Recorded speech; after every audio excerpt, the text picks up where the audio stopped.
जब भी पढ़ने बैठता हूँ नींद आती है, आलस आता है, ध्यान मोबाइल की तरफ अट्रैक्ट होता है, फ़ोन की नोटिफिकेशन की तरफ ध्यान चला जाता है। क्या करूँ? कैसे अपनी पढ़ाई में ध्यान लगाऊँ?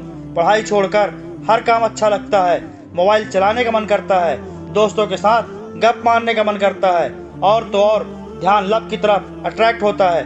कैसे अपनी पढ़ाई पूरी करूं? तो ऐसे ही इन सब में समय बर्बाद करोगे तो कहीं के नहीं रह पाओगे, जिंदगी में कुछ भी हासिल नहीं कर पाओगे, यहाँ तक कि अपने और अपने माता पिता के सपनों को भी पूरा नहीं कर पाओगे। सुधर जाओ दोस्तों, सुधर जाओ। अगर आपको अपने बड़े बड़े सपनों को पूरा करना है तो इस तरह से नहीं कर पाओगे, क्योंकि बड़ा घर, बड़ी गाड़ी, खूब पैसा और नाम कमाना है तो इसके लिए आपको मेहनत करनी पड़ेगी, त्याग करना पड़ेगा। आपको वो हर फालतू काम बंद करना पड़ेगा जो आपको पढ़ाई से दूर करती है, क्योंकि जब हम बड़े हो जाते हैं तो हमें पेंसिल के बदले पेन दे दिया जाता है, जिससे हम समझ जाएं कि हमारी गलतियों को मिटाना अब सरल नहीं है। उसके लिए आपको दिन रात एक करके पढ़ना पड़ेगा। अपने माता पिता के सपनों के लिए पढ़ लो, जो तुमसे आस लगाए बैठे हैं कि मेरा बेटा पढ़ लिख कर बड़ा आदमी बनेगा, अपना नाम कमाएगा और हमारे बुढ़ापे का सहारा बनेगा।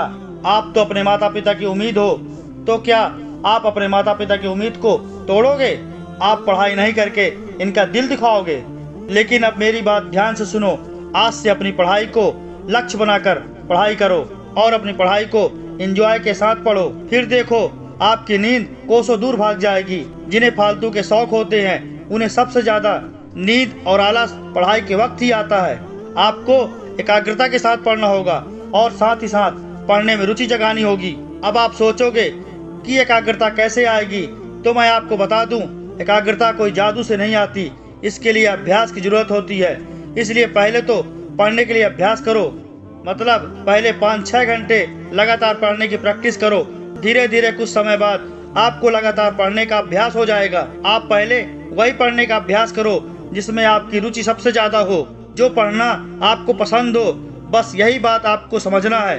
अगर आप वह पढ़ोगे जिसे पढ़ने में रुचि नहीं है तो आपको नींद आएगी।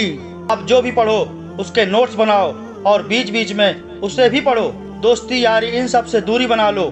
मोबाइल को पढ़ाई के वक्त इग्नोर करो, किताबों में डूब जाओ। आप आधे 1 घंटे या जितना आप लगातार पढ़ सकते हो पढ़ो। फिर मन उब जाने पर 5-10 मिनट थोड़ा घूम फिर लो।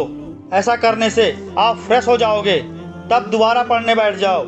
जब एक विषय में मन उब जाए तो आप दूसरा विषय पढ़ो, लेकिन पढ़ो तभी आप अपने सपनों को पूरा कर सकते हो, अपनी मंजिल को पा सकते हो। क्योंकि अपने सपनों को साकार करने के लिए आपको अपनी जिम्मेदारी उठानी होगी। जो सच्ची मेहनत से पढ़ता है वही सफलता की सीढ़ी पहले चढ़ता है। तो आप भी पढ़ाई पर अभ्यास करने के लिए पूरे मन के साथ तैयार हो जाइए और मुझे कमेंट करके जरूर बताना कि आपने पढ़ने का अभ्यास करके अपनी नींद को कैसे काबू किया।